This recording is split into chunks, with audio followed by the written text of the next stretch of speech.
Hare Krishna, Hare Hare Krishna, Krishna, Krishna Krishna, Hare Hare Hare, Hare, Hare Rama, Hare Hare Rama, Rama, Rama Rama, Hare Hare Hare, Hare, Hare Krishna, Hare Hare Krishna, Krishna, Krishna Krishna, Hare Hare Hare, Hare, Hare Rama, Hare Hare Rama, Rama, Rama Rama, Hare Hare Hare, Hare Krishna, Hare Hare Hare, Krishna, Krishna Krishna, Hare Hare Hare, Hare, Hare Rama, Hare Hare Rama, Rama, Rama Rama, Hare Hare Hare, Hare, Hare Krishna, Hare Hare Krishna, Krishna Krishna, Hare Hare Hare, Hare Rama, Hare Hare Rama, Rama Rama, Hare Hare Hare, हरे Krishna everyone, हरे कृष्णा। बहुत बहुत Hare धन्यवाद Krishna, join Hare करने के लिए, chant करने के लिए, सिंग करने के लिए। और चलिए अब स्टार्ट करते हैं श्रीमद् भागवतम। परंतु आज एक विशेष सत्र है आज, और शायद कल भी हो सकता है विशेष सत्र हो। तो हम्म, ये कृपा एक्चुअली में गुरु माता की तरफ से आई, ठीक है। गुरु माता ने हमें बोला कि यहाँ पे भीष्म देव की स्तुति है श्रीमद् भागवतम, हम लोग पढ़ चुके हैं पहले। तो भीष्म देव की स्तुति है, तो हमें वो समझना चाहिए। देखिए, दामोदर मंथ का अंतिम 2 दिन कुछ लोग भीष्म पंचक का व्रत भी किए। कृष्णा को अपने शुद्ध भक्त बहुत प्रिय है।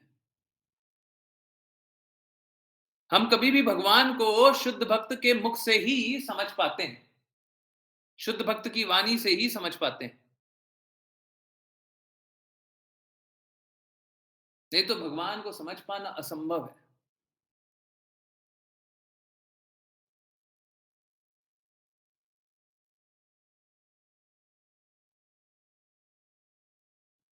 जो लोग भगवान के बारे में नहीं सुनते, नहीं समझते, वो पत्थर के समान है। जो भगवान की पास टाइम सुनकर के नहीं रोए, वो पत्थर के समान है।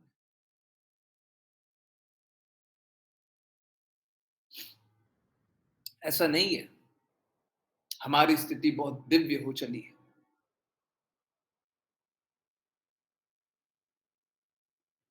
पर ऐसा तो बिल्कुल है, निश्चित है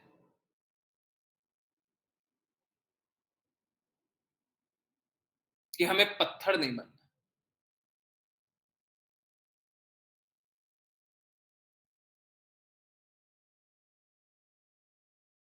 समझने का प्रयास कीजिए। अगर हम लोग गुरु की आज्ञा अनुसार कार्य ना करें, गुरु की इच्छा अनुसार कार्य ना करें, गुरु की प्रसन्नता के लिए कार्य ना करें, तो हमारा जीवन व्यर्थ है। आसान नहीं होगा। गुरु आध्यात्मिक है, हम भौतिक। हम में अभी भी भौतिक मलिनता है। जब तक भौतिक मलिनता समाप्त नहीं हो, हम आध्यात्मिक कर्म करें कैसे? और कर्म करते समय बहुत सारे कष्ट आएंगे, बहुत सारी असुविधाएं आएंगी, बहुत विरोध होगा, विरोध होगा।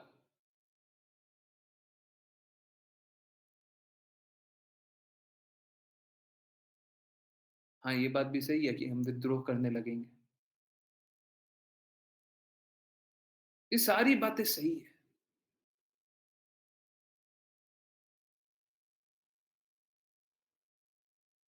परंतु स्थिति यही है कि चाहे आप विरोध करें, विद्रोह करें, कुछ भी और करें, कुछ भी ना करें, अगर गुरु की प्रसन्नता के लिए कार्य ना करें, तो हम में और पशु जीवन में कोई फर्क नहीं है। भौतिक जगत में हम लोग देखते हैं कि कुत्ते पालने में मनुष्य बहुत आगे होते हैं, है ना? कुत्ते पालना चाहते हैं।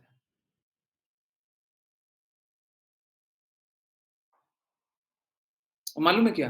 आप लोगों ने शायद सुना नहीं होगा। हुँ, सुना नहीं होगा।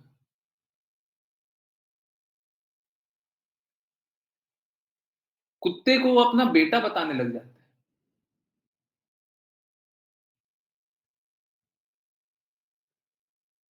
ये तो मेरा बेटा है।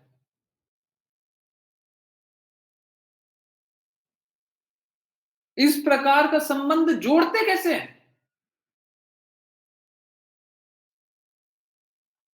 ये हमारे परिवार का सदस्य है।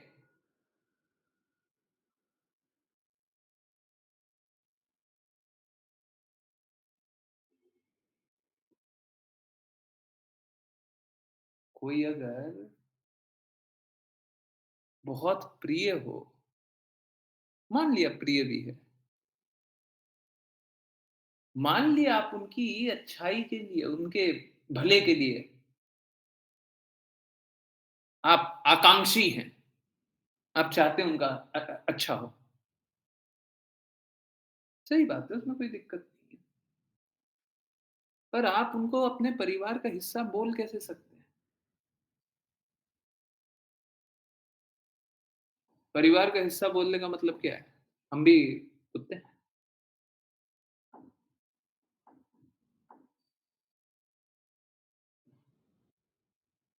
भौतिक जगत में हम कुत्तों से भी अपना संबंध जोड़ लेते हैं। सोच के देखिए, हम कितने अधम हो चले हैं। और ये बहुत सामान्य स्थिति है, पता नहीं आप लोगों ने देखा हो नहीं देखा हो। कोई 1-2 नहीं बोलते हैं, 50, 100, 1000, 10,000 लोग ऐसे भरे पड़े हैं,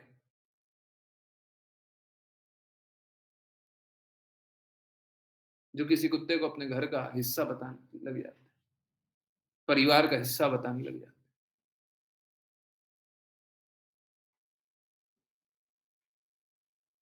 कृष्ण कृपा मूर्ति श्रील प्रभुपाद की वाणी याद आती है। When we can't love God, we love dog. जब हम भगवान को प्रेम नहीं कर पाते हैं, तो हम कुत्तों को प्रेम करने लग जाते हैं।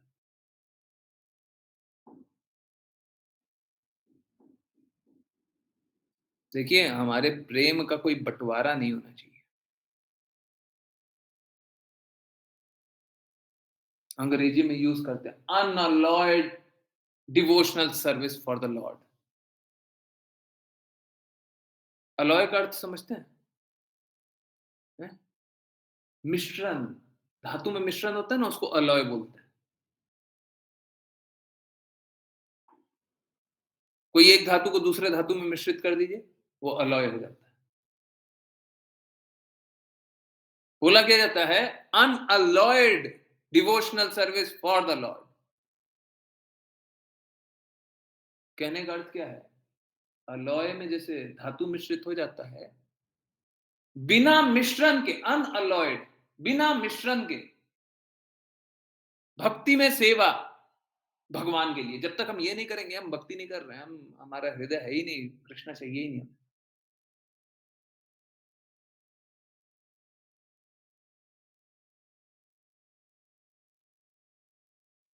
तो इस प्रकार से भक्ति करने का प्रयास कीजिए, दृढ़ता से, शुद्धता से, सुचिता से।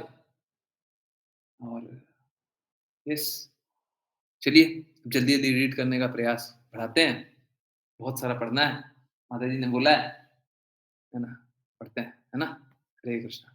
बहुत सारी बातें और भी है, परंतु आज नहीं। है ना? बात के लिए।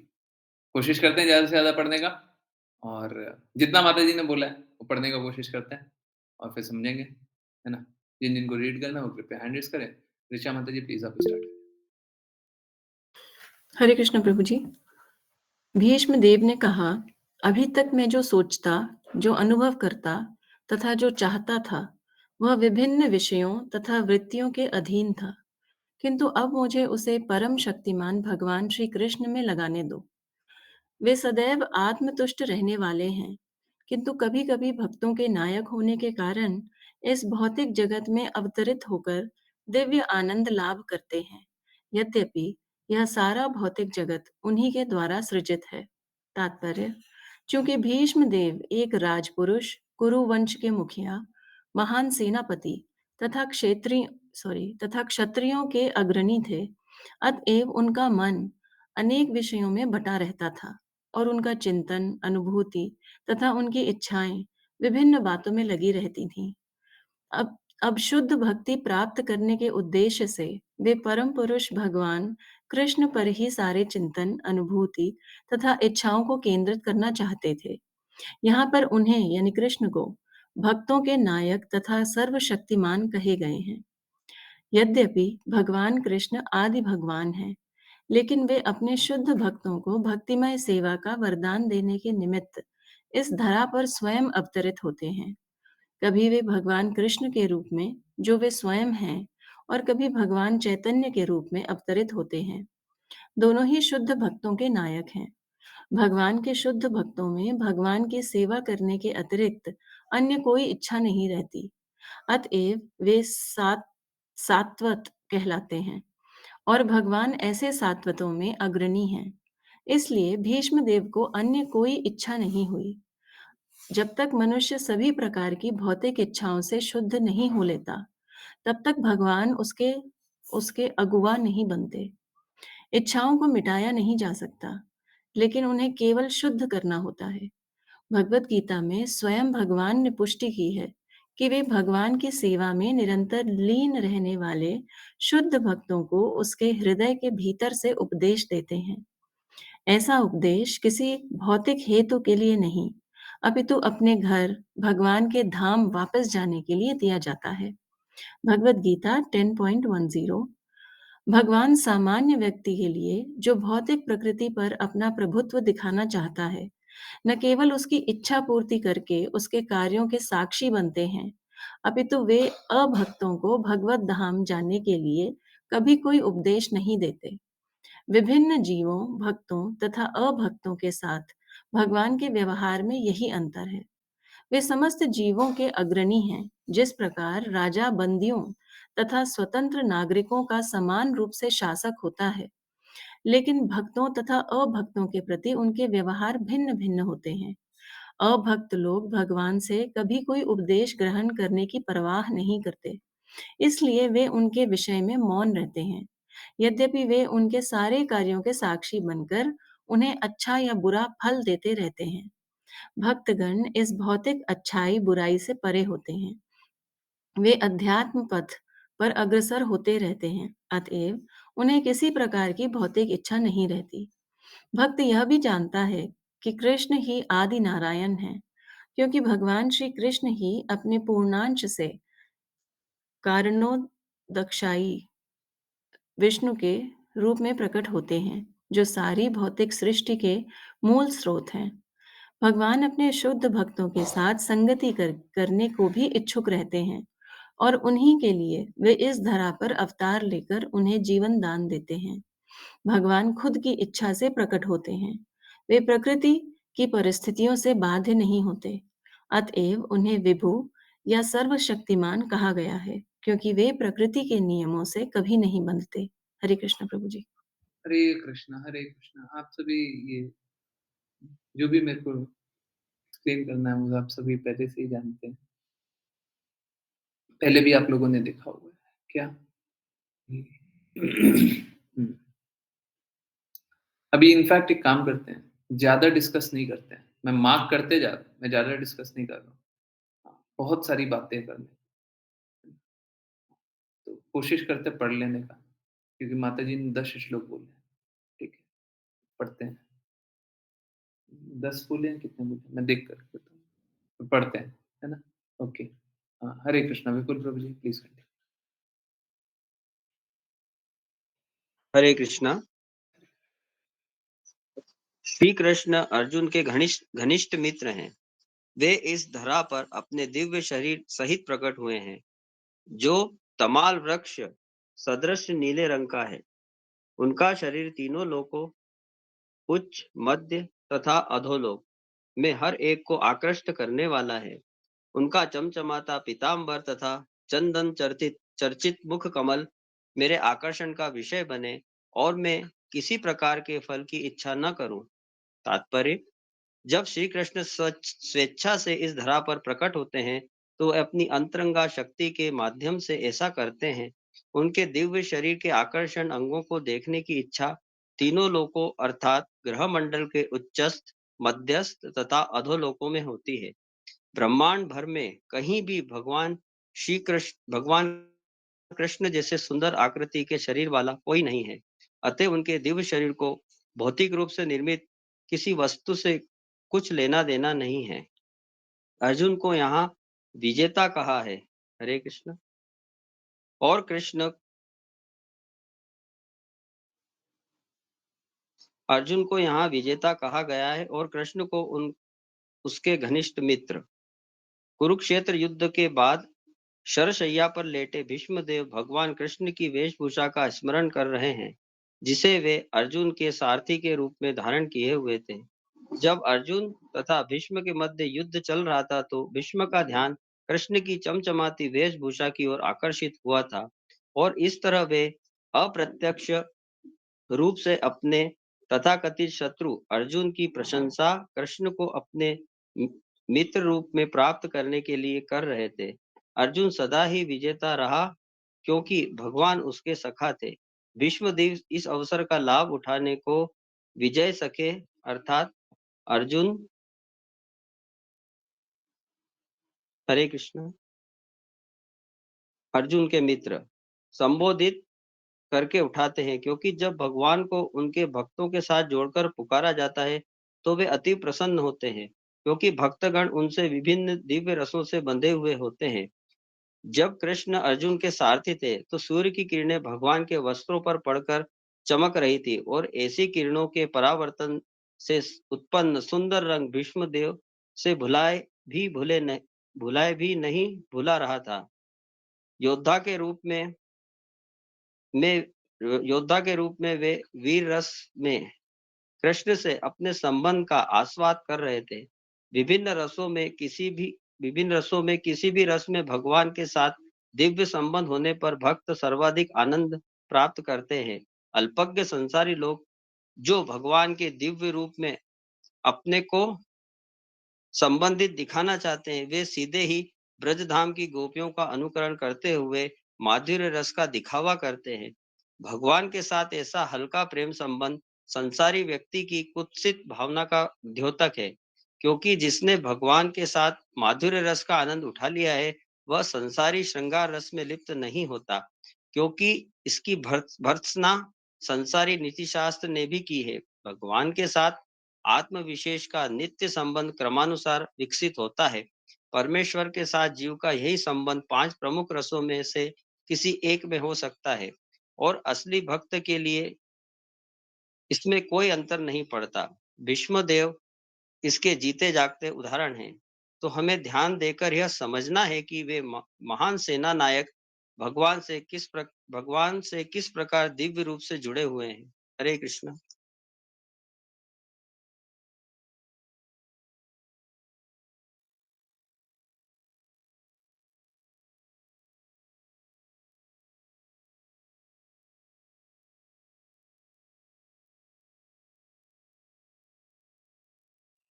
हरे कृष्ण, प्रज्ञा माता जी।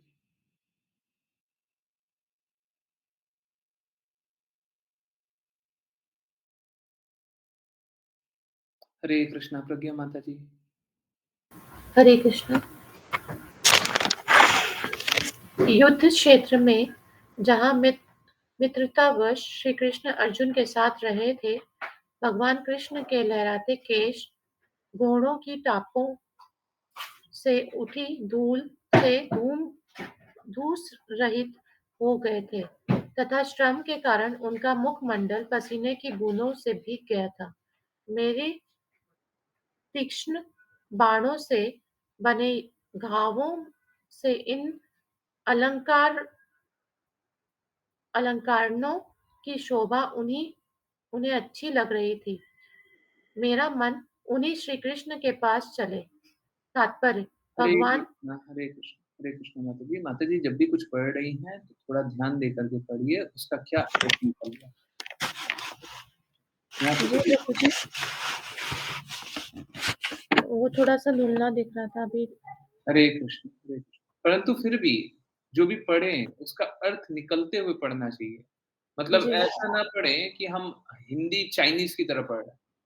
मतलब अगर आपको चाइनीज सामने लिख देंगे तो हम क्या पढ़ेंगे? उसके शब्द को पढ़ देंगे, उसका कोई अर्थ मिलेगा नहीं हमें। जी अगर प्रभु जी। हमको एक-एक शब्द का प्रोनंसिएशन आ जाएगा तो क्या करेंगे? एक-एक शब्द का प्रोनंसिएशन कर देंगे, उसका क्या मतलब हमको क्या मतलब? अभी जैसे सपोज़ कीजिए, हम आपको एक शब्द बताएँ, क्या? करूगेटेड, कोरुगेटेड, एक शब्द है कोरुगेटेड। अब उसका अर्थ पता ही नहीं है, तो हम पढ़ देंगे, उसका अर्थ नहीं समझ में आएगा ना, उसी प्रकार से हिंदी मत पढ़िए। आँखों के सामने है तो ठीक है, धुंधला दिख रहा है, जैसे दिख रहा हो, एक बार जब रीड कर रहे हैं तो समझते हुए रीड करें। यहाँ पे क्या लिखा हुआ है? धूल से धूसरित, धूल से भरा हुआ, धूल से रहित नहीं, धूल से धूसरित। तो देखिए क्या हो रहा था, भीष्म देव वहाँ पे कृष्णा का याद कर रहे थे, कृष्णा की वेशभूषा को याद कर रहे थे और आगे कैसे कृष्णा को याद कर रहे हैं, इस एकत्रित होती है, युद्ध क्षेत्र में।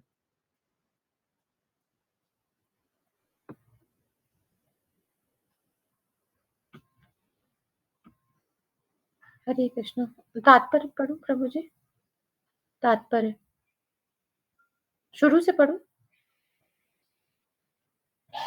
युद्ध क्षेत्र में जहाँ मित्रतावश श्री कृष्ण अर्जुन के साथ रह रहे थे, भगवान कृष्ण के लहराते केश घोड़ों की टापों से उठी धूल से धूस रहित हो गए थे तथा श्रम के कारण उनका मुखमंडल अरे पसीने की कृष्णा बूंदों से माता भीग गया था। जी,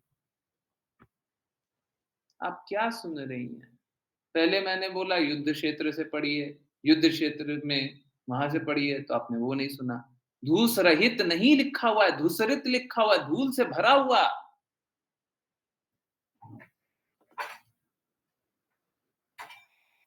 दूषित हो गए थे तथा श्रम के कारण उनका मुखमंडल पसीने की बूंदों से भीग गया था। मेरे तीक्ष्ण बाणों से बने घावों से इन अलंकरणों की शोभा उन्हें अच्छी लग रही थी। मेरा मन उन्हीं श्री कृष्ण के पास चले। तात्पर्य भगवान शाश्वत शाश्वतता ज्ञान एवं आनंद स्वरूप है। अतः जब भगवान की दिव्य प्रेममयी सेवा 5 प्रमुख संबंधों रसों अर्थात शांत, दास्य, सख्य, वात्सल्य तथा माधुर्य में से किसी एक में वास्तविक प्रेम तथा अनुराग से की जाती है, तो भगवान उसे ग्रहण करते हैं। श्री भीष्म देव दास्य भाव से भगवान के महान भक्त हैं। अतएव भगवान के दिव्य शरीर पर तीक्ष्ण बाणों की वर्षा किसी अन्य भक्त द्वारा उन पर की गई कोमल गुलाब के पुष्पों की वर्षा के समान है। ऐसा प्रतीत होता है कि भगवान के साथ भीष्म देव ने जो कुछ किया था उसके लिए वे पश्चाताप कर रहे हैं, लेकिन वास्तविक रूप में उन अपने दिव्य शरीर के कारण भगवान को तनिक भी पीड़ा नहीं हुई थी। उनका शरीर पदार्थ नहीं है, साक्षात वेद तथा उनका शरीर दोनों पूर्ण रूप से आध्यात्मिक हैं। आत्मा को न तो छेदा जा सकता है, न जलाया या सुखाया या गीला किया जा सकता है। इसकी विशद व्याख्या भगवद गीता में की गई है। स्कंद पुराण में भी ऐसा ही कथन मिलता है। उसमें कहा गया है कि आत्मा सदैव कल कल्मषहीन तथा अविनाशी है, न तो उसे कष्ट दिया जा सकता है, न ही उसे सुखाया जा सकता है। जब भगवान विष्णु अवतरित होकर हमारे समक्ष प्रकट होते हैं, तब वे बद्ध जीवों के समान भौतिक बंधन से जकड़े हुए लगते हैं, लेकिन वे ऐसा असुरों या अविश्वासियों को मोहित करने के लिए करते हैं, जो भगवान को उनके अवतार लेने के प्रारंभ से ही मारने की ताक में रहते हैं। कंस कृष्ण को और रावण राम को मारना चाह रहे थे, क्योंकि मूर्खतावश वे इस तथ्य से अनजान थे कि भगवान कभी मारे नहीं जा सकते, क्योंकि आत्मा का कभी विनाश नहीं होता। हरे कृष्ण। हरे कृष्ण, हरे कृष्ण। तो देखिए, एक तरफ तो अच्छा, यस, परिमल। अतएव अतएव भीष्मदेव द्वारा भगवान कृष्ण के शरीर को बाणों से भेदना अभक्त नास्तिकों के लिए एक मोहजनक समस्या है, लेकिन जो भक्त या मुक्त आत्मा है, वे मोहित नहीं होते। भीष्मदेव ने भगवान की सर्व करुणामय मुद्रा की प्रशंसा की, क्योंकि उन्होंने अर्जुन को अकेले नहीं छोड़ा। यद्यपि भीष्मदेव के बाणों से वे विचलित थे, न ही उन्हें भीष्म की मृत्युशैया के निकट आने में कोई संकोच हुआ। यद्यपि भीष्म ने युद्धभूमि में उनके साथ दुर्व्यवहार किया था। इस दशा में भीष्म का पश्चाताप तथा भगवान की करुणामय मुद्रा दोनों ही अद्वितीय हैं। महान आचार्य तथा भगवान के माधुर्य रस के भक्त श्री विश्वनाथ चक्रवर्ती ठाकुर ने इस संबंध में बहुत महत्व की बात कही है। वे कहते हैं कि भीष्मदेव के तीक्ष्ण बाणों से भगवान के शरीर में उत्पन्न हुए घाव उन्हें उसी प्रकार आनंददायक लग रहे थे, जिस प्रकार प्रबल कामेक्षा से भगवान के शरीर में प्रेमिका द्वारा इस प्रकार चुटकी काट जाना, चाहे शरीर में घाव ही क्यों न कर दे, चतुरता का प्रतीक नहीं माना जाता। अतएव भगवान तथा उनके भक्त श्री भीष्मदेव के बीच जो युद्ध हुआ, वह दिव्य आनंद का आदान प्रदान था। वह किसी भी प्रकार से संसारी न था।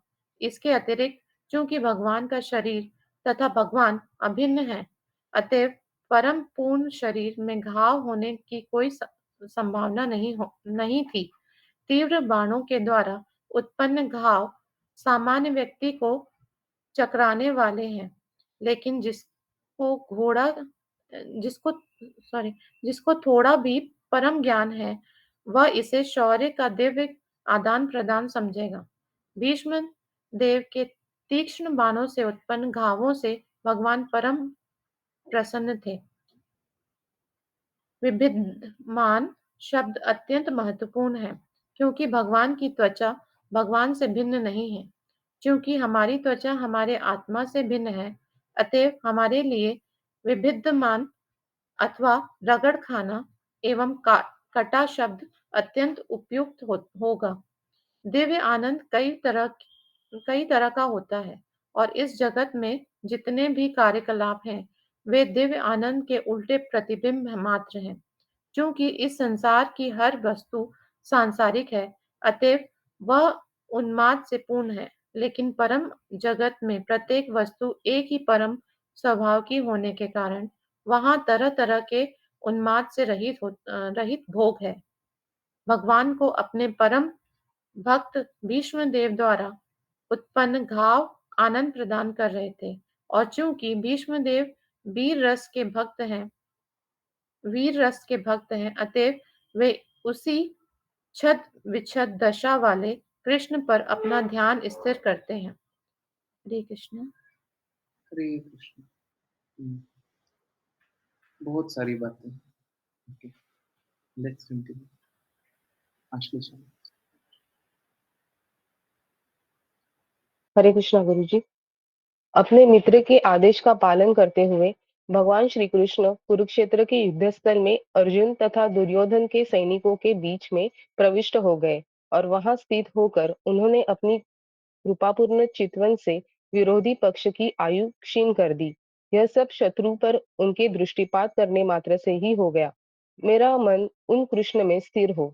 तात्पर्य भगवद गीता 1.21 से 25 में अर्जुन ने अच्युत भगवान श्री कृष्ण को आज्ञा दी कि वे उसके रथ को सैनिकों के व्यू के बीच में ले चले।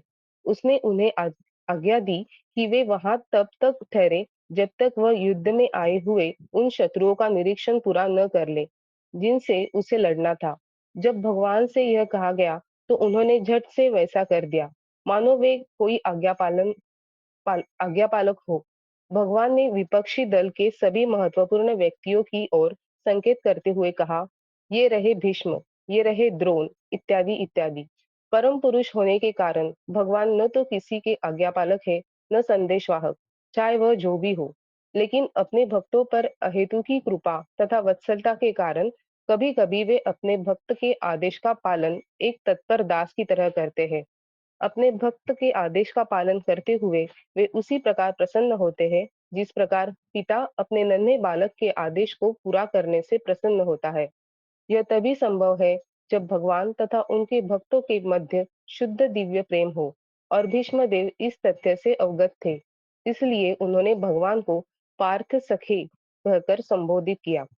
भगवान ने अपनी कृपापूर्ण चितवन से विपक्षियों की आयु क्षीण कर दी। कहा जाता है कि कुरुक्षेत्र के युद्ध क्षेत्र में सम्मिलित सारे योद्धाओं को मोक्ष लाभ हो गया, क्योंकि मृत्यु के समय उन्होंने साक्षात भगवान का दर्शन किया था। अतएव अर्जुन के शत्रुओं की आयु को क्षीण करने का अर्थ यह नहीं होता कि कृष्ण अर्जुन का पक्ष ले रहे थे। वस्तुतः वे विपक्षियों पर कृपालु थे, क्योंकि यदि वे सामान्य तौर पर घर में मरे होते तो उन्हें मोक्ष लाभ न हुआ होता। यहाँ उन्हें मृत्यु के समय भगवान के दर्शन करने का तथा भौतिक जीवन से मुक्ति पाने का अवसर मिला था। अतएव भगवान सर्व मंगलमय है, और वे जो कुछ करते हैं वह सबों की भलाई के लिए होता है। ऊपर ऊपर से यह सब उनके घनिष्ठ मित्र अर्जुन की विजय के लिए प्रतीत हो रहा था, लेकिन वास्तविक रूप में यह अर्जुन के शत्रुओं की भलाई के लिए था। ऐसे है भगवान के दिव्य कार्यकलाप, और जो भी इन्हें समझता है वह भी इस भौतिक शरीर का त्याग करने के पश्चात मोक्ष प्राप्त करता है। भगवान किसी भी हालत में कोई गलत कार्य नहीं करते, क्योंकि वे परम पूर्ण है और सर्वदा सबों के लिए मंगलमय है। हरे कृष्णा। हरे कृष्ण। बिल्कुल प्रभु। हरे कृष्णा। जब युद्ध क्षेत्र में अर्जुन अपने समक्ष सैनिकों तथा सेनापतियों को देखकर अज्ञान से कलुषित हो लग रहा था, तो भगवान ने उसके अज्ञान को दिव्य ज्ञान प्रदान करके समूल नष्ट कर दिया। उनके चरण कमल सदैव मेरे आकर्षण के लक्ष्य बने रहें। तात्पर्य राजाओं तथा सेनापतियों को लड़ने वाले सैनिकों के समक्ष खड़ा होना पड़ता था। वास्तविक युद्ध की प्रणाली यही है। जब राजा तथा सेनापति आज के तथा कथित राष्ट्रपति या रक्षा मंत्री जैसे नहीं होते थे, जब बेचारे सैनिक या भाड़े के सिपाही एक दूसरे के आमने सामने लड़ रहे होते थे, तो राजा या सेनापति घर में बैठे नहीं रह सकते थे। यह आधुनिक प्रजातंत्र का विधान हो सकता है, लेकिन जब वास्तविक राजतंत्र था तो सम्राट ऐसे नहीं होते थे।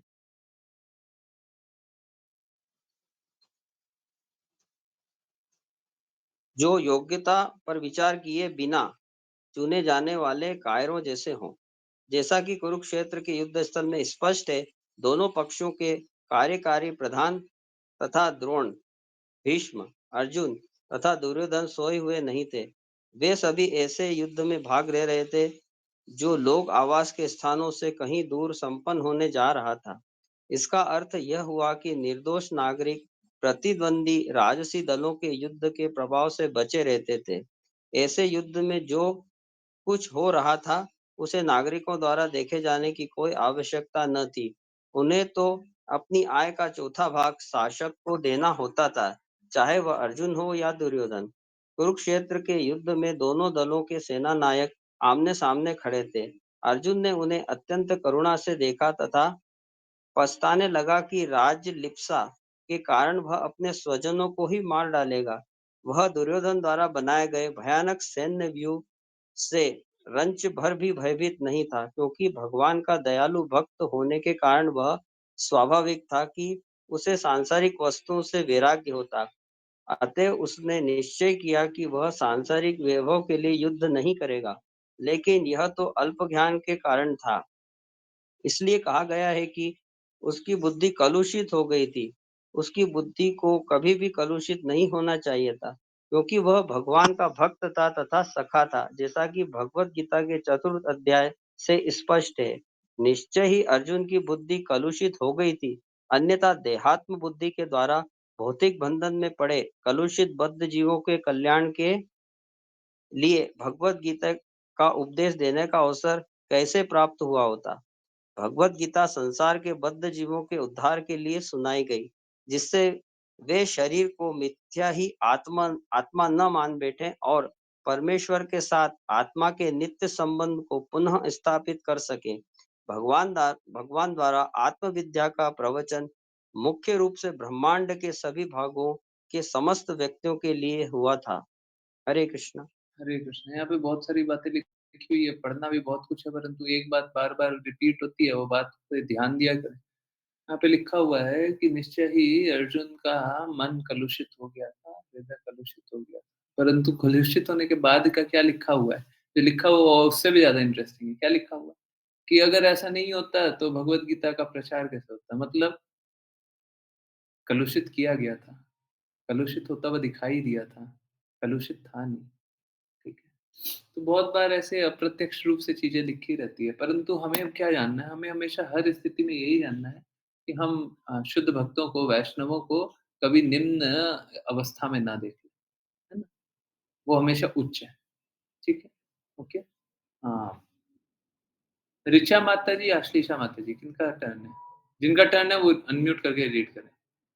ऋचा माता जी का कि आश्लेषा माता जी? जल्दी। ऋचा माता जी का? प्रभु जी, हम दोनों ने एक भी बार पढ़ा है, तो कोई भी पढ़ सकता आप है। पढ़ें, आप पढ़ें। हरे कृष्ण प्रभु जी। मेरी इच्छा को पूरी करते हुए तथा अपनी प्रतिज्ञा तोड़कर वे रथ से नीचे उतर आए। उसका पहिया उठा लिया और तेजी से मेरी ओर दौड़े, जिस तरह कोई सिंह किसी हाथी को मारने के लिए दौड़ पड़ता है। इसमें उनका उत्तरदायी इसमें उनका उत्तरीय वस्त्र भी रास्ते में गिर गया। तात्पर्य: यद्यपि कुरुक्षेत्र का युद्ध सैन्य सिद्धांतों पर लड़ा गया था, लेकिन साथ ही साथ में खेल जैसी भावना भी थी, मानो यह दो मित्रों के बीच होने वाला युद्ध हो। दुर्योधन ने भीष्म देव की आलोचना की और दोषारोपण किया कि वे अर्जुन से पितृवत स्नेह के कारण उसे मारने से हिचकिचाते हैं। एक क्षत्रिय युद्ध के सिद्धांत पर किया गया अपमान सह नहीं सकता। अतः भीष्म देव ने प्रतिज्ञा की कि अगले दिन वे पांचों पांडव का वध अपने विशिष्ट हथियार से कर देंगे। इससे दुर्योधन संतुष्ट हो गया और उसने अपने पास वह तीर ले लिया, जिसे वह अगले दिन युद्ध के समय देगा। लेकिन अर्जुन ने चाल करके दुर्योधन से वे तीर प्राप्त कर लिए और भीष्म देव को यह समझते देर न लगी कि यह भगवान कृष्ण की चाल है। अतः भीष्म देव ने प्रतिज्ञा की कि अगले दिन कृष्ण को अस्त्र उठाना ही पड़ेगा, अन्यथा उनका मित्र अर्जुन मारा जाएगा। दूसरे दिन भीष्मदेव ने इतना भयानक युद्ध किया कि अर्जुन तथा कृष्ण दोनों ही संकट में पड़ गए। अर्जुन लगभग हार ही चुका था। परिस्थिति इतनी नाजुक थी कि वह भीष्मदेव द्वारा अगले ही क्षण मारा जाने वाला था।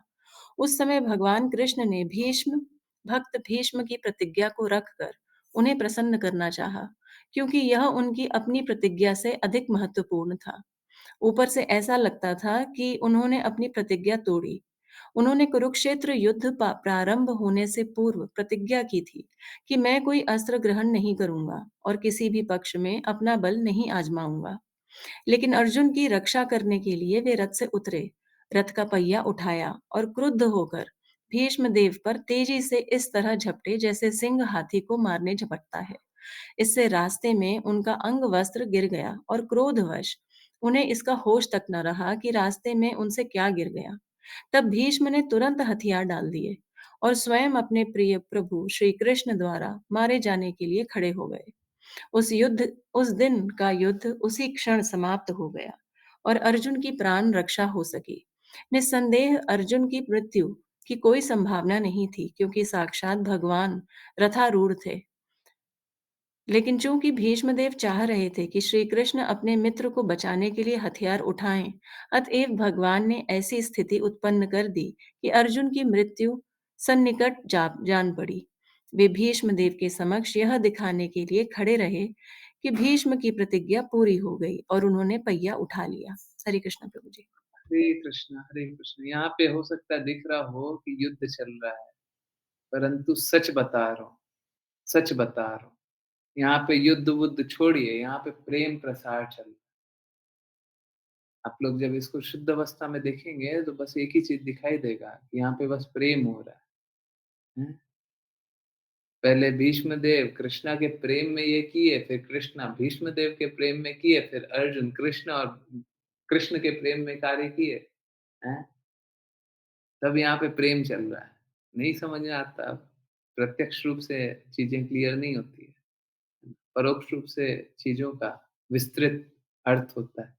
और आप स्वयं देखेंगे, आप खुद देखिएगा, यहाँ पे तो भगवान प्रेम कर रहे हैं, यहाँ पे तो भीष्म देव प्रेम कर रहे हैं, दिख रहा है जैसे युद्ध कर रहे हैं।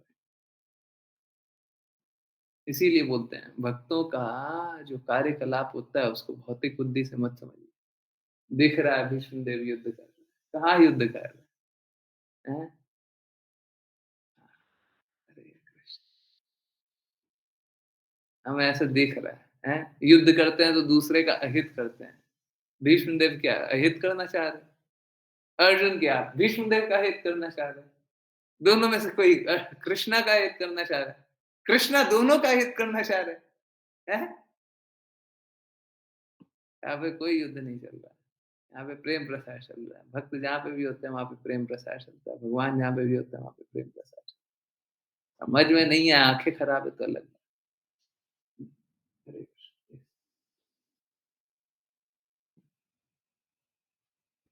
श्री माता जी। हरे कृष्णा गुरु जी। भगवान श्री कृष्ण जो मोक्ष के दाता है, वे मेरे अनंतिम गंतव्य हो।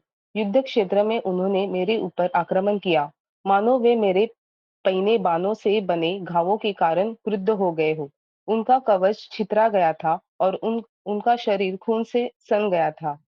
तात्पर्य, कुरुक्षेत्र के युद्ध क्षेत्र में भगवान कृष्ण तथा भीष्मदेव के आपसी व्यवहार अत्यंत रोचक है, क्योंकि भगवान श्री कृष्ण की गतिविधियां अर्जुन के प्रति पक्षपात पूर्ण और भीष्म के प्रति शत्रुतापूर्ण लग रही थी। लेकिन वास्तव में यह सब कुछ महान भक्त भीष्मदेव के प्रति विशेष अनुग्रह दिखाने के लिए था।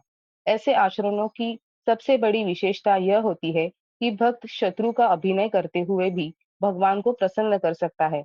परम पूर्ण होने के कारण भगवान अपने भक्त की शत्रु वेश में भी सेवा ग्रहण कर सकते हैं।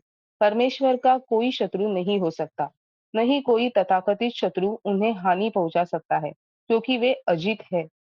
तो भी उन्हें आनंद आता है जब उनका कोई शुद्ध कोई शुद्ध भक्त उन पर शत्रु की भांति प्रहार करता है या उच्च पद से उनका आलंभ करता है, यद्यपि उनसे श्रेष्ठ कोई हो ही नहीं सकता। भक्त तथा भगवान के मध्य ये कतिपय दिव्य आदान प्रदान के व्यवहार है, किंतु जिन्हें शुद्ध भक्ति की कोई जानकारी नहीं है, वे ऐसे आचरणों के रहस्य को नहीं जान सकते। भीष्मदेव ने एक वीर योद्धा की भूमिका निभाई और उन्होंने जानबूझकर भगवान के शरीर को बाणों से विंध कर दिया, जिससे सामान्य लोगों की दृष्टि में तो भगवान घायल प्रतीत तो हुए, लेकिन वास्तव में यह अभक्तों को मोहग्रस्त करने के लिए था। पूर्णतः दिव्य शरीर कभी घायल नहीं किया जा सकता और भक्त कभी भी भगवान का शत्रु नहीं बन सकता। यदि ऐसा ही होता तो भीष्मदेव उन्हीं भगवान को अपने जीवन के अनंतिम गंतव्य के रूप में न चाहे होते। यदि भीष्मदेव कृष्ण के शत्रु होते तो कृष्ण बिना हिले डुले ही उनका विनाश कर देते। उन्हें रक्त से सने घाव लेकर भीष्मदेव के समक्ष आने की आवश्यकता नहीं थी, लेकिन उन्होंने ऐसा किया क्योंकि यह योद्धा भक्त अपने द्वारा उत्पन्न घावों से सुशोभित भगवान के दिव्य सौंदर्य का दर्शन करना चाह रहा था। यह है दिव्य रस के आदान प्रदान की विधि। ऐसे आचरण से भक्त तथा भगवान अपने-अपने स्थानों में महिमा मंडित होते हैं। भगवान इतने क्रुद्ध थे कि जब वे भीष्मदेव की ओर लपक रहे थे, तो उन्होंने तो अर्जुन ने उन्हें रोका, लेकिन वे माने नहीं और भीष्मदेव की ओर उसी तरह बढ़े चले जा रहे थे, जिस प्रकार एक प्रेमी दूसरे प्रेमी के पास विघ्न बाधाओं की परवाह न करते हुए बढ़ता जाता है। ऊपरी तौर से उनका संकल्प भीष्मदेव को मारने का था, लेकिन वास्तव में वे अपने महान भक्तों को प्रसन्न करना चाह रहे थे। भगवान निस्संदेह समस्त बद्धजीवों के उद्धारक हैं। निर्विशेषवादी उनसे मोक्ष की कामना करते हैं और वे उन्हें मनोवांछित फल देते हैं। लेकिन यहाँ तो भीष्मदेव भगवान के साक्षात स्वरूप को देखने की इच्छा व्यक्त करते हैं। सारे शुद्ध भक्त ऐसी ही कामना करते हैं। हरे कृष्णा। हरे कृष्णा, हरे कृष्णा। अब जो हम लोग बात कर रहे थे वो सामने भी आ गया, परंतु चलिए नेक्स्ट पढ़ते हैं, है ना? प्रज्ञा माता जी, हरे कृष्ण। हरे कृष्णा। मृत्यु के अवसर पर मेरा चरम आकर्षण भगवान श्री कृष्ण के प्रति हो। मैं अपना ध्यान अर्जुन के उस सारथी पर एकाग्र करता हूँ, जो अपने दाहिने हाथ में चाबुक लिए थे और बाएं हाथ से लगाम की रस्सी थामे और सभी प्रकार से अर्जुन के रथ की रक्षा करने के प्रति अत्यंत सावधान थे। जिन लोगों ने कुरुक्षेत्र के युद्ध स्थल में उनका दर्शन किया, उन सबों ने मृत्यु के बाद अपना मूल स्वरूप प्राप्त कर लिया। तात्पर्य: भगवान का शुद्ध भक्त निरंतर अपने हृदय में भगवान की उपस्थिति का दर्शन करता है, क्योंकि प्रेममयी सेवा के द्वारा भगवान से वह दिव्य रूप से संबंधित रहता है। ऐसा शुद्ध भक्त भगवान को क्षण भर के लिए भी नहीं भूल सकता। यही समाधि है। योगी अपनी इंद्रियों को अन्य समस्त व्यापारियों से हटाकर सॉरी समस्त व्यापारों से हटाकर परमात्मा में एकाग्र करने का प्रयास करता है और हरे कृष्ण और इस तरह अंततो गत्वा वह समाधि प्राप्त करता है। लेकिन भक्त तो भगवान के साकार रूप के साथ साथ उनके नाम, यश, लीलाओं आदि का निरंतर स्मरण करते हुए सहज ही समाधि प्राप्त कर लेता है। अतएव योगी तथा भक्त की एकाग्रता एक ही स्तर पर नहीं होती। योगी की एकाग्रता यांत्रिक होती है, जबकि शुद्ध भक्त की एकाग्रता शुद्ध प्रेममय तथा नैसर्गिक स्नेह युक्त सहज भाव होता है। भीष्मदेव शुद्ध भक्त थे और सेना नायक के रूप में वे निरंतर पार्थ सारथी के रूप में भगवान के युद्ध क्षेत्र वाले स्वरूप का स्मरण कर रहे थे। अतएव पार्थ सारथी के रूप में भगवान की लीला भी शाश्वत है। भगवान की लीलाएं कंस के कारागार में अपने जन्म काल से लेकर अंत में मौशल लीला तक समस्त ब्रह्मांडों में एक-एक करके उसी प्रकार चक्कर लगाती हैं, जिस प्रकार घड़ी की सुइयां एक बिंदु से दूसरे बिंदु तक चलती जाती हैं।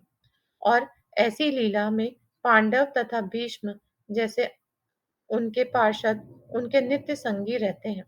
इस तरह भीष्मदेव पार्थसारथी के रूप में भगवान के सुंदर स्वरूप को, जिसे अर्जुन भी नहीं देख पाया, कभी नहीं भूल पाए। अर्जुन पार्थसारथी के पीछे थे, जबकि भीष्मदेव भगवान के बिल्कुल सामने। जहाँ तक भगवान के सैनिक वेश का संबंध है, भीष्मदेव ने इसका आस्वादन अर्जुन की अपेक्षा अधिक रुचि से किया। कुरुक्षेत्र की युद्ध भूमि के सारे सैनिकों तथा व्यक्तियों ने मृत्यु के बाद भगवान जैसा अपना मूल आध्यात्मिक स्वरूप प्राप्त किया, क्योंकि भगवान की अहेतुकी कृपा से वे सभी उस अवसर पर उनका साक्षात दर्शन कर सके।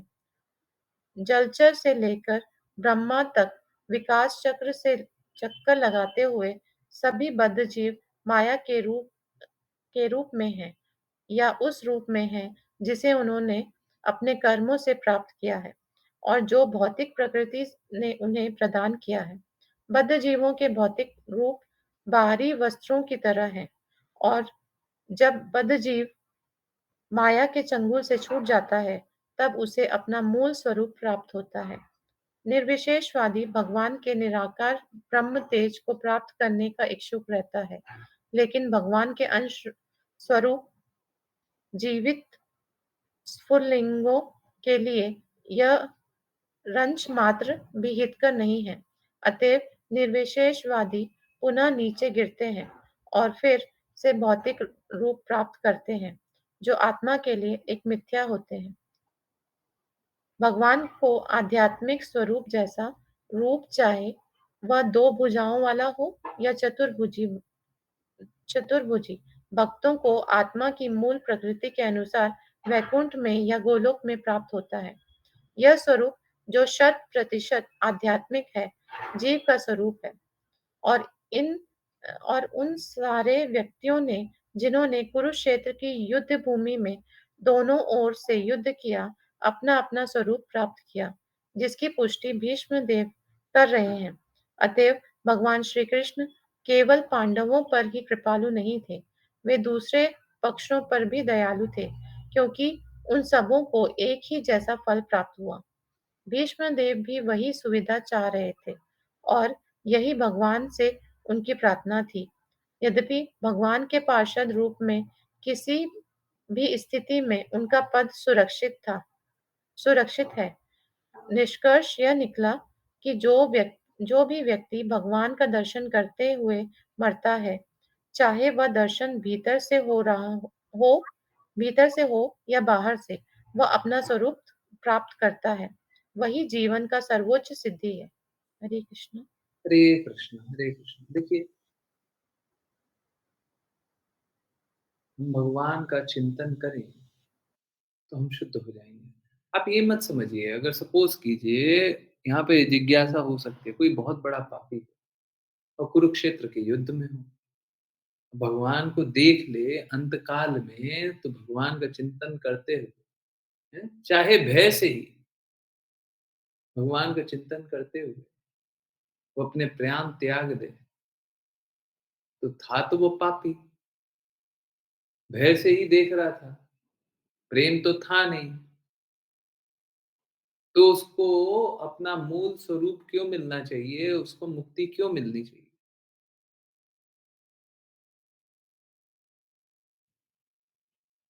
देखिए, कोई किसी भी अवस्था में आपको प्रतीत होता हो, वो जरूरी नहीं है कि वो अवस्था वही हो जो आपने सोचा है। हम बहुत कुछ देखते हैं और बहुत कुछ कल्पना करते हैं, परंतु सत्य हमारी कल्पनाओं से परे होता है। इनफैक्ट आप कोई भी एक पास टाइम उठा लीजिए, कृष्णा का कोई भी एक पास टाइम, कौन से पास टाइम में आप भौतिकवादियों से सुनने के बाद वही बात समझे जो भक्तों से सुनने के बाद अनुभव हुई? कौन सा एक पास टाइम, एक वृत्तांत?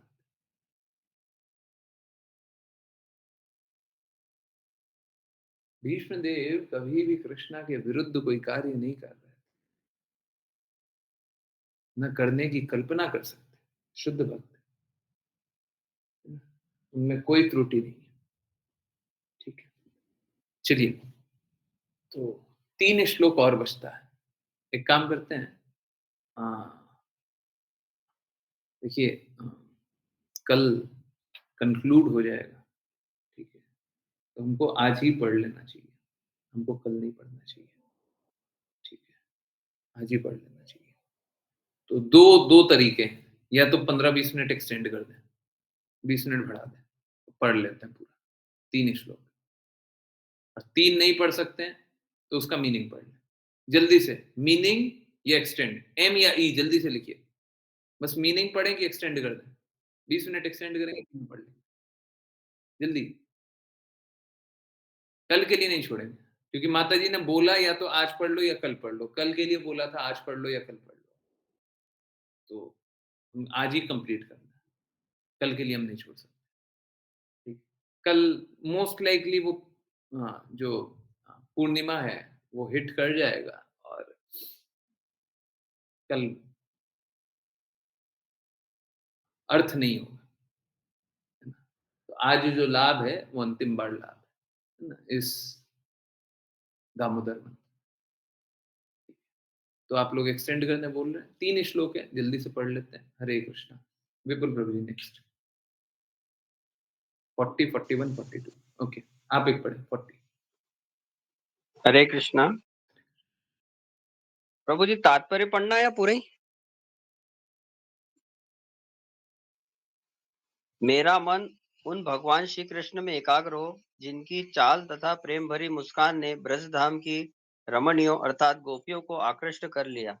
रास लीला से भगवान के अंतर ध्यान हो जाने पर गोपियों ने भगवान की लाक्षणिक गतियों का अनुकरण किया। तात्पर्य ब्रजभूमि की गोपियों ने प्रेममय सेवा में अति आह्लाद से भगवान के साथ साथ नाचकर माधुर्य रूप में उनका आलिंगन करके उनके साथ हास परिहास करके तथा प्रेमपूर्ण भाव में उनकी ओर देखकर उनके साथ एकात्म्य स्थापित किया। अर्जुन के साथ भगवान का संबंध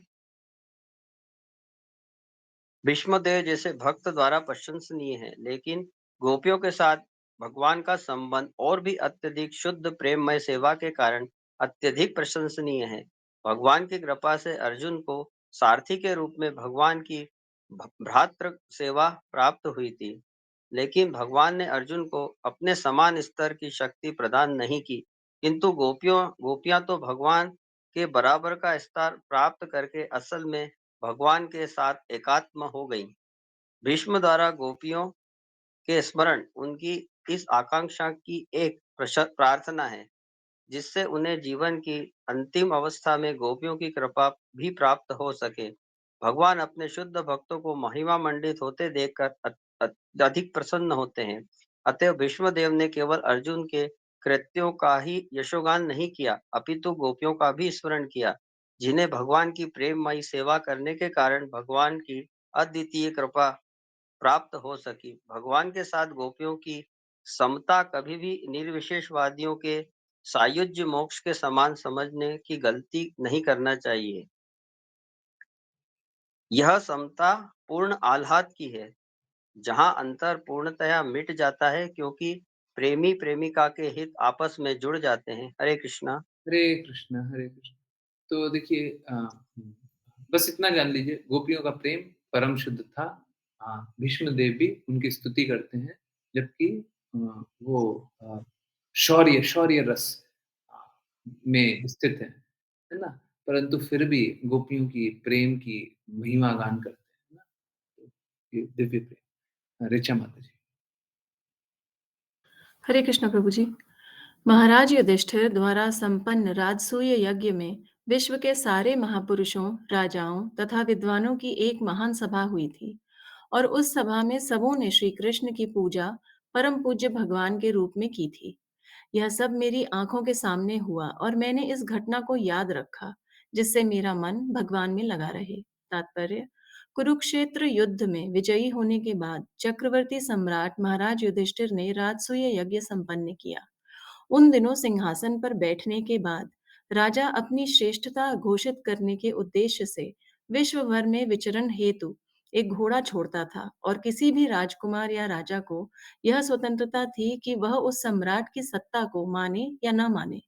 जो विरोध करता था उसे सम्राट से युद्ध करके विजय द्वारा अपनी श्रेष्ठता सिद्ध करनी होती थी। हारने पर उसे अपने जीवन की बलि देनी होती थी, जिससे उसके स्थान पर दूसरा राजा या प्रशासक बन सके। अतएव महाराज युधिष्ठिर ने भी ऐसा ही घोड़ा छोड़ा और संसार भर के राजाओं तथा राजकुमारों ने महाराज युधिष्ठिर के नेतृत्व को चक्रवर्ती सम्राट के रूप में स्वीकार कर लिया। तत्पश्चात महाराज युधिष्ठिर के राज्य के सारे शासकों को राजसूय यज्ञ में सम्मिलित होने के लिए आमंत्रित किया गया। ऐसे यज्ञ में अरबों रुपए व्यय होते थे। अतएव यह छोटे मोटे राजाओं के बस की बात न थी। ऐसा यज्ञ अत्यधिक खर्चीला होने तथा वर्तमान परिस्थितियों में संपन्न कर पाने में कठिन होने से इस कलयुग में संभव नहीं है। न ही कोई ऐसे पुरोहित रह गए हैं जो ऐसे यज्ञ का भार अपने ऊपर ले सके। इस प्रकार आमंत्रित होने के बाद संसार भर के राजा तथा बड़े-बड़े मुनिजन महाराज युधिष्ठिर की राजधानी में एकत्र हुए। इस अवसर पर एक विद्वत सभा बुलाई गई, जिसमें बड़े-बड़े दार्शनिक, धर्मज्ञ, वैद्य, विज्ञानी तथा सारे महान ऋषि सम्मिलित हुए। कहने का तात्पर्य यह है कि समाज में ब्राह्मण तथा क्षत्रिय सर्वोच्च व्यक्ति होते थे और वे सभी उस सभा में आमंत्रित थे। समाज में वैश्य तथा क्षूद्रों का स्थान कम महत्वपूर्ण होता था, अतएव यहाँ उनका उल्लेख नहीं किया गया है। आधुनिक युग में सामाजिक कार्यकलापों में परिवर्तन होने से वृत्तिपरक पदों को के रूप में मनुष्यों की महत्ता भी बदल गई है। इस तरह उस महान सभा में भगवान श्री कृष्ण सबकी आंखों के तारे बने हुए थे। प्रत्येक व्यक्ति भगवान कृष्ण को देखना चाह रहा था और प्रत्येक व्यक्ति उनको विनम्रता के साथ प्रणाम करना चाहता था। भीष्म देव को यह सब कुछ स्मरण था, अतएव उन्हें प्रसन्नता थी कि उनके उनके आराध्य पूर्ण पुरुषोत्तम भगवान उनकी आंखों के सामने अपने वास्तविक स्वरूप में उपस्थित थे। अतएव परमेश्वर का ध्यान करना उनके कार्यकलापों, रूप, लीलाओं, नाम तथा यश का ध्यान करना है। यह उससे सरल है जिसको सर्वोपरि के निराकार पक्ष का ध्यान माना जाता है। भगवद गीता 12.5 में यह स्पष्ट कथन है कि भगवान के निराकार पक्ष का ध्यान करना अत्यंत कठिन है। यह वास्तव में कोई ध्यान नहीं, यह तो समय का अपव्यय मात्र है, क्योंकि इससे शायद ही कभी वांछित फल प्राप्त होता है। किंतु भक्तगण भगवान के वास्तविक रूप तथा उनकी लीलाओं का ध्यान करते हैं और ऐसे में भगवान भक्तों के लिए सहज सुलभ हैं। इसका उल्लेख भी भगवद गीता 12.1 में हुआ है, नहीं, 12.9 में हुआ है। भगवान अपने दिव्य कार्यकलापों से अभिन्न हैं। इस श्लोक में इसका भी संकेत हुआ है कि जब भगवान कृष्ण मानव समाज के समक्ष वास्तविक रूप में विशेष रूप से कुरुक्षेत्र के युद्ध में उपस्थित हुए, तो वे उस समय के महानतम पुरुष माने गए। भले ही तब उन्हें पूर्ण पुरुषोत्तम भगवान न स्वीकार किया गया हो। यह प्रचार कि कोई महापुरुष मृत्यु के बाद ईश्वर की भांति पूजा जाता है भ्रामक है, क्योंकि मृत्यु के बाद कोई भी मनुष्य को ईश्वर नहीं बनाया जा सकता। नहीं भगवान कभी मनुष्य हो सकते हैं, भले ही वे साक्षात विद्यमान क्यों न हो। ये दोनों ही विचार भ्रांति मूलक हैं। मानववाद का विचार भगवान कृष्ण पर लागू नहीं होता। हरे कृष्ण प्रभु जी। हरे कृष्णा श्रीशु। हरे कृष्णा गुरु जी। अब मैं पूर्ण एकाग्रता से एक ईश्वर श्री कृष्ण का ध्यान कर सकता हूँ, जो इस समय मेरे सामने उपस्थित है, क्योंकि अब मैं प्रत्येक के हृदय में, यहाँ तक कि मनोधर्मियों के हृदय में भी रहने वाले उनके प्रति द्वैत भाव की स्थिति को पार कर चुका हूँ। वे सबों के हृदय में रहते हैं। भले ही सूर्य को भिन्न भिन्न प्रकार से अनुभव किया जाए, किंतु सूर्य तो एक ही है।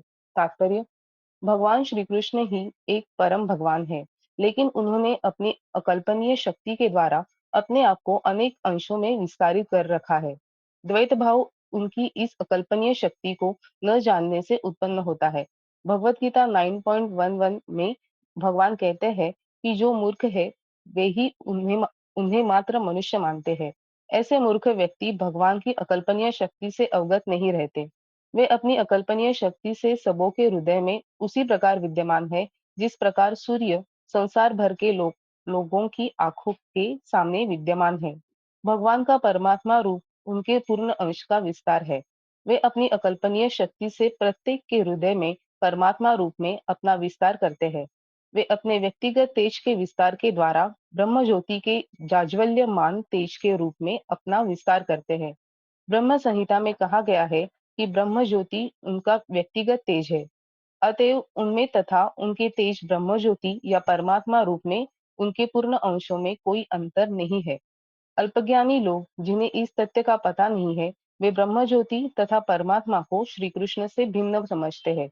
भीष्मदेव के मन से द्वैत भाव की यह धारणा पूर्ण रूप से मिट जाती है और वे अब संतुष्ट है कि वे भगवान श्री कृष्ण ही है जो सब कुछ है। यह अनुभूति महात्माओं या भक्तों को ही प्राप्त होता है। जैसा कि भगवद गीता 9.19 में कहा गया है कि वासुदेव ही सर्वे सर्वा है और वासुदेव के बिना किसी का कोई अस्तित्व नहीं है। वासुदेव या भगवान श्री कृष्ण ही आदि परम पुरुष है, जिसकी पुष्टि अब एक महाजन द्वारा हो रही है। अतएव नवदीक्षितों तथा शुद्ध भक्तों दोनों को समान रूप से उनके चरण चिन्हों का अनुकरण करने का प्रयास करना चाहिए। भक्ति मार्ग के लिए यही विधि है। हरे कृष्णा कृष्ण कृष्ण हरे हरे, हरे राम राम राम हरे हरे। हरे कृष्णा। भीष्म देव के आराध्य पार्थ सारथी रूप में भगवान श्री कृष्ण है और वही कृष्ण वृंदावन में गोपियों के सर्वाधिक मनोहर श्याम सुंदर है।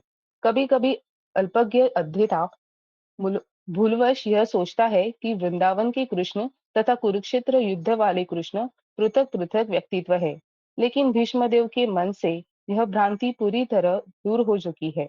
यहाँ तक कि निर्विशेष वादियों के लक्ष्य निराकार ज्योति के रूप में श्री कृष्ण ही है और योगियों के लक्ष्य परमात्मा भी कृष्ण है।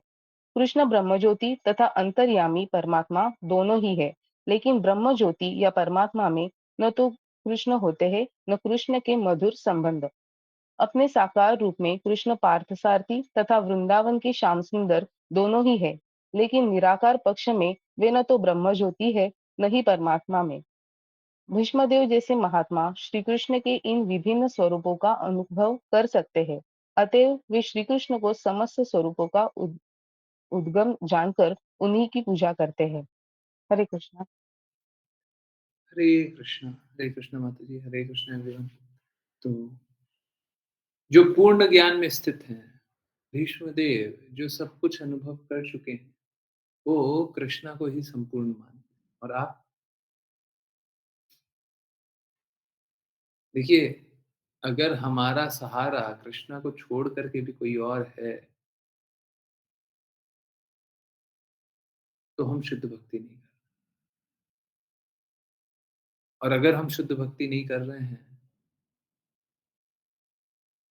सुनने में कड़वा लगेगा, तो हमें कृष्ण नहीं चाहिए। अगर कोई भी शुद्ध भक्ति ना कर रहा हो, तो कृष्ण नहीं चाहिए। आपको कृष्णा चाहिए तो आपको शुद्ध भक्ति करनी पड़ेगी, कोई विकल्प नहीं। ठीक, चलिए सबसे पहले करें वैष्णव प्रणाम मंत्र, फिर दामोदर अष्टकम, फिर किन्हीं की कोई जिज्ञासाएं हो। वैष्णव प्रणाम मंत्र,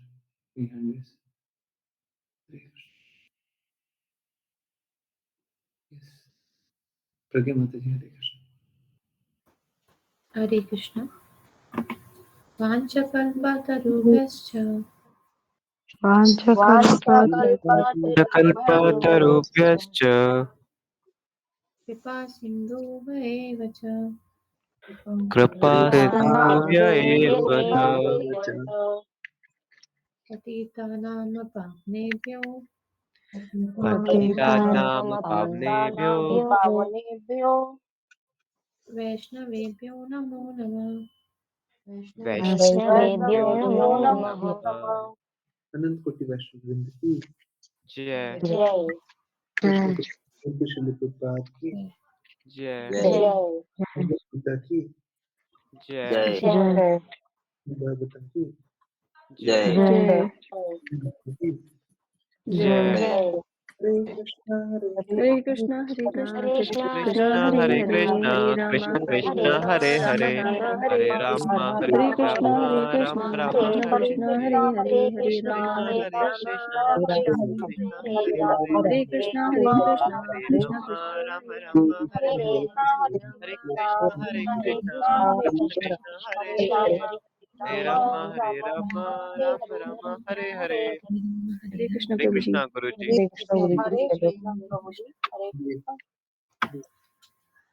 बहुत बहुत धन्यवाद सभी का ज्वाइन करने के लिए, चैन करने के लिए, सुन करने के लिए। और चलिए अब स्टार्ट करते हैं दामोदर अष्टकम। नमामीश्वरं सच्चिदानन्दरूपं लसत्कुण्डलं गोकुले भ्राजमानम्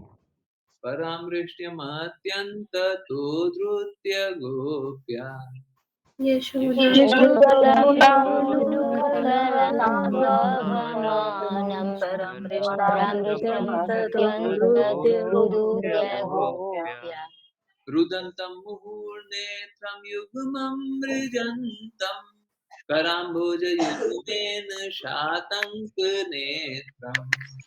रुदन्तं मुहुर्नेत्रं युग्मं नेत्रयुग्मं मृजन्तं कराम्भोजयुग्मेन शातकनेत्रम् नेत्रम् मुहुश्वासकम्पात्रिरेखाङ्ककण्ठा स्थितग्रैवदामोदरं भक्तिबद्धम् मुहुश्वासकम्पात्रिरेखाङ्ककण्ठ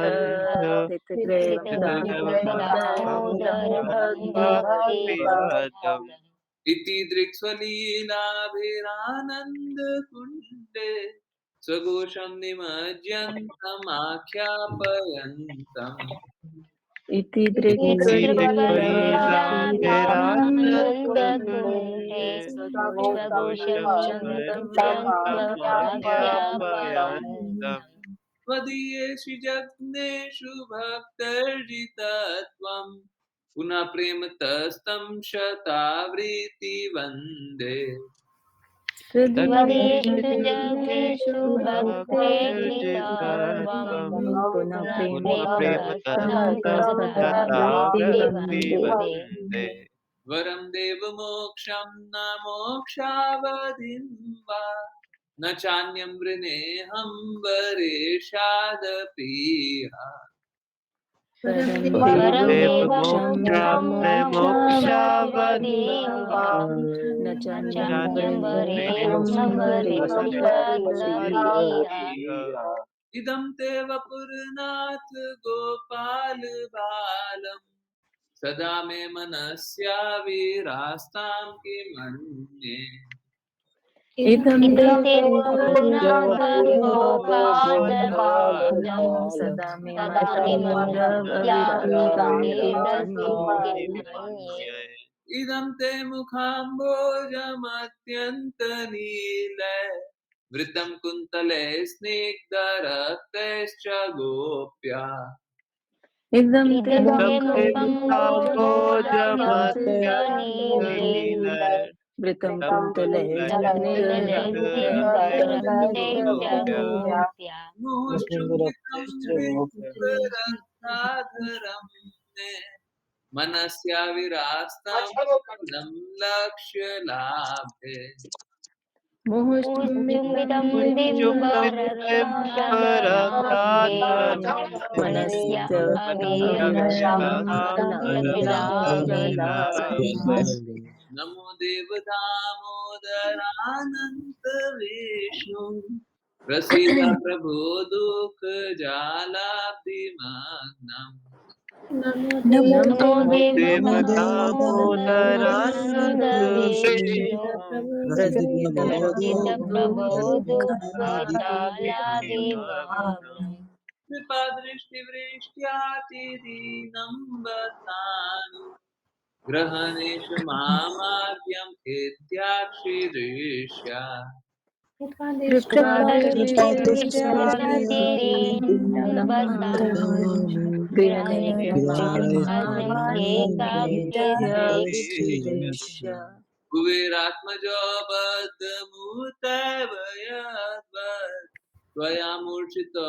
भक्तिभाजोऽर्पितो च कुबेरात्मजो कुबेरात्मजो बद्धमूर्तेव यावत् त्वया मूर्छितो भक्तिभाजोऽर्पितो च तथा प्रेम भक्तिं स कामे प्रयच्छ न मोक्षे ग्रहो मे अस्ति दामोदरे तथा आपके कृपासिन्धु कृपासिन्धु दामोदराय च दामोदराय नमो क्षेत्रभूषितासि दामोदरेह नमस्तेऽस्तु धाम्ने सुराधितिधाम्ने मदीयोधरायात् विश्वस्य धाम्ने नमस्तु नमस्तेऽस्तु दाम्ने सुराधिदाम्ने सुराधिदाम्ने त्वदीयोत्तरायात् विश्वस्य धाम्ने नमो राधिकाय त्वदीय प्रियाय नमो नन्दलीलाय देवाय तुभ्यम् नमो नमो राधिकाय राधिकाय तदीय प्रियाय नमो नमो नन्दलीलाय नन्दलीलाय देवाय देवाय तुभ्यम् नमो राधिकाय त्वदीय प्रियाय नमो नन्दलीलाय देवाय तुभ्यम् नमो नमो राधिकाय राधिकाय त्वदीय तदीय प्रियाय नमो नन्दलीलाय देवाय तुभ्यम् नमामीश्वरं सच्चिदानन्दरूपं रसत्कुण्डलं गोकुले भजमानम् नमामीश्वरं रूपं सच्चिदानन्दरूपं रसकुण्डलं गोकुले गोकुले विराजमानम् विराजमानम् यशाभियोलुखलाघवमानम् परामृष्ट्यमत्यन्ततो धृत्य गोप्या यशोदाभियोगुलाधवमानम् परमृष्ट्यमत्यरुध्यगोप्या हरे हरे कृष्ण प्रभु जी। हरे कृष्णा गुरु जी। हरे कृष्णा प्रभु जी। हरे हरे कृष्ण प्रभु जी। हरे बहुत बहुत धन्यवाद सभी को ज्वाइन करने के लिए, चैंट करने के लिए, सिंग करने के लिए। बहुत स्पेशल डे था आज। हम लोगों ने भीष्म देव की स्तुति पढ़ने का प्रयास किया। बहुत इम्पोर्टेंट है। बहुत सारी बातें जो गुह्य होती है, जो स्तर पे, सतह पे तो कुछ और दिख रहा है, परंतु अंदरूनी तौर पे कुछ और हो। सोच के देखिए, ये है भीष्म देव का प्रेम। कि भीष्म देव इस बात में बहुत ज्यादा प्रसन्न हो रहे हैं कि कृष्णा ने एक्चुअली में मेरे पे कृपा की है, अर्जुन पे कृपा नहीं की। अर्जुन तो वो कृष्णा की पीठ देख रहे हैं। अर्जुन कृष्णा की रक्षा, कृष्णा अर्जुन की रक्षा तो कर रहे हैं, परंतु अर्जुन को क्या मौका मिल रहा है? अर्जुन को बस पीठ देखने का मौका मिल रहा है। भगवान तो मेरे पे कृपा किए हैं, जो मेरे से युद्ध कर रहे हैं, और मैं कृष्णा को प्रत्यक्ष रूप से देखता हूं। भीष्म देव को ये फर्क ही नहीं पड़ता कि वो जिंदा रहे, मर जाए, कितने लोग क्या अहित हो जाए, किसका क्या हो जाए, किसका क्या नहीं हो जाए। उनको तो बस ये दिख रहा है कि हम कृष्णा को देखें। भौतिक जगत में भी हम मूर्खता पूर्वक जब हम सोचते हैं, कल्पना करते हैं कि हम प्रेम करते हैं किसी को, तो उसका एक झलक मिल जाए तो हम बहुत प्रसन्न हो जाते हैं, है ना? विकृत प्रतिबिंब, हम प्रसन्न हो जाते हैं। भगवान ठीक उसी प्रकार, और शुद्ध भक्त ठीक उसी प्रकार से। जब शुद्ध भक्त को भगवान का संग मिल जाए, भगवान को शुद्ध भक्त का संग मिल जाए, तो वो इसी प्रकार से प्रसन्न हो जाए, है ना? भगवान भी गोपियों की सेवा से इसी प्रकार से प्रसन्न हो जाते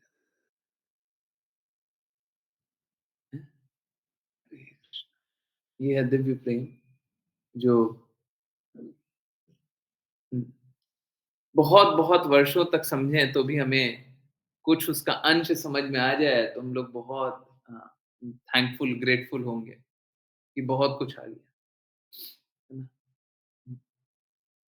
और नहीं आया तो कृष्णा की कृपा है, कृष्णा की इच्छा है।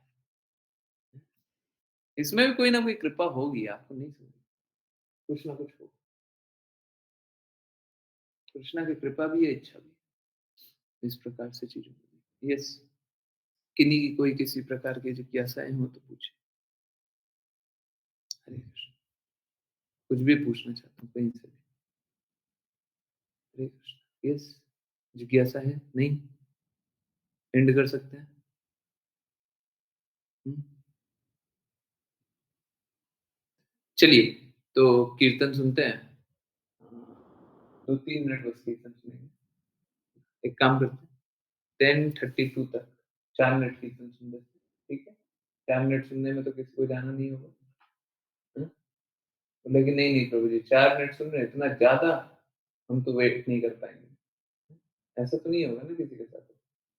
तो 4 मिनट